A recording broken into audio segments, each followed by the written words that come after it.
বিশ্ববিদ্যালয়ে যে ছেলেমেয়েরা পড়ে তারা দেশ সম্বন্ধে ভাবে না, রাজনীতি সম্বন্ধে ভাবে না, রাজনীতি সম্বন্ধে চিন্তা করে না, এই ধারণাগুলো ভুল প্রমাণিত হয়েছে। হাজার হাজার lakh lakh private university, public ইউনিভার্সিটির ছেলেমেয়েরা একসাথে রাস্তায় নেমে এই আন্দোলনকে সফল করেছে। ডেমোক্রেসির থিওরিস্টরা তারকে ডিফাইন করতে গিয়েও কিন্তু একটা চ্যালেঞ্জ ফেস করছেন। There is no such quote unquote consensus on defining democracy. বাংলাদেশে এখন যতগুলো কার্যকরী রাজনৈতিক দল আছে তারা সবাই এগুলো নিয়ে অনেক চিন্তা করেছেন এবং এইগুলোর কিভাবে আমরা বদল আনতে পারি সেগুলো নিয়ে অনেক বড় দাগে আলোচনা হয়েছে। আজকেও বোধহয় বিকাল 4টার সময় আমাদের সব দলদেরকে নিয়ে কনসেনসাস কমিশনের একটা বৈঠক আছে, সেখানে একটা ফাইনাল কোনো আলোচনা হবে, আমি আশাবাদী। 1971 এর পরে মিডিয়াতে একটা ড্রাস্টিক চেঞ্জ আসে। গভর্নমেন্ট কিছু ডিসিশনের কারণে, তাদের মোটিভসটা এখনো ক্লিয়ার না, why they did that. Media has changed drastically.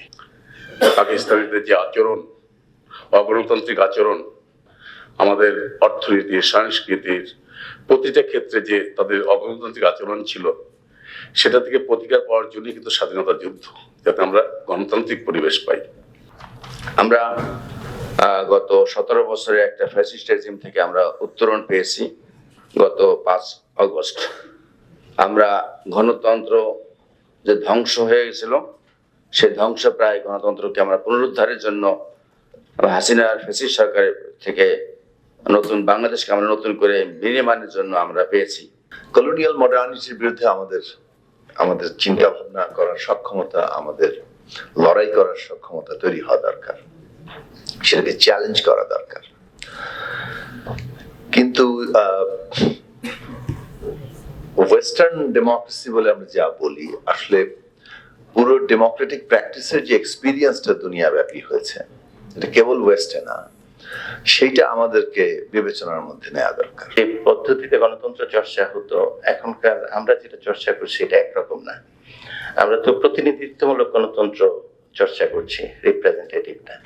কিন্তু আগে ছিল প্রত্যক্ষ গণতন্ত্র। প্রত্যক্ষ গণতন্ত্র মানে হচ্ছে রুশুর ভাষায় জনগণের ইচ্ছার প্রতিফলন। আমরা যারা 90-এর পরে 90-এর আন্দোলনের সাথে যুক্ত ছিলাম, আমরা ধারণা করেছি এরপর থেকে গণতন্ত্রের পথ চলা অব্যাহত থাকবে, ধারাবাহিকতা অব্যাহত থাকবে।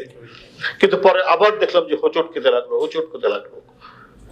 এরপরে আমরা একটা ফ্যাসিস্ট আমল দেখলাম, মানে প্রত্যক্ষ ভাবে দেখলাম একটা ফ্যাসিস্ট আমল। তারপর যাই হোক, এটাও আমরা একটা বড় ধরনের রক্ত ঝরানো, রক্তাক্ত পথে আমরা ফ্যাসিস্টের পতনও দেখলাম।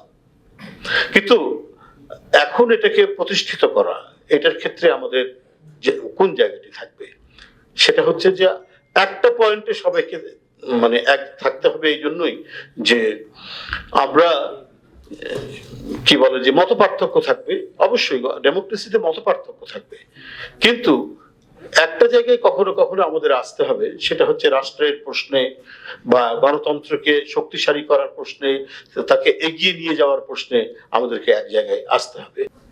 শিক্ষায় জাতির মেরুদণ্ড না সুশিক্ষায় জাতির মেরুদণ্ড? আমি বলতে চাই যে সুশিক্ষায় জাতির মেরুদণ্ড। শুধু শিক্ষিত হলেই একটা জাতির পরিবর্তন আসে না। আপনারা দেখুন না কেন বিগত 15 বছর কি হয়েছে। বাংলাদেশের দরিদ্র মানুষের রক্ত জল করা যে আয়, সেই আয় থেকে বাংলাদেশ থেকে বিলিয়ন বিলিয়ন, হাজার বিলিয়ন ডলার, শত শত বিলিয়ন ডলার এখান থেকে লুটপাট করে বিদেশে নিয়ে যাওয়া হয়েছে। কারা করেছে? রাজনীতিকরাই তো করেছে।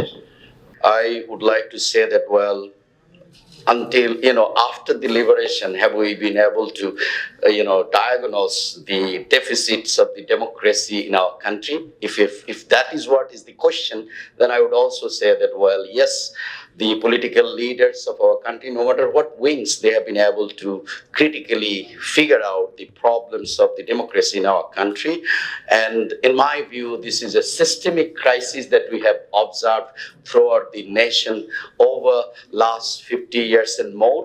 And that problems and issues were actually identified, I would say, in many occasions, in many situations. Bangladesh has observed and figured that out very, very accurately. But the question is, we could not even come up with the remedies that yet not been able to finish actually in our country.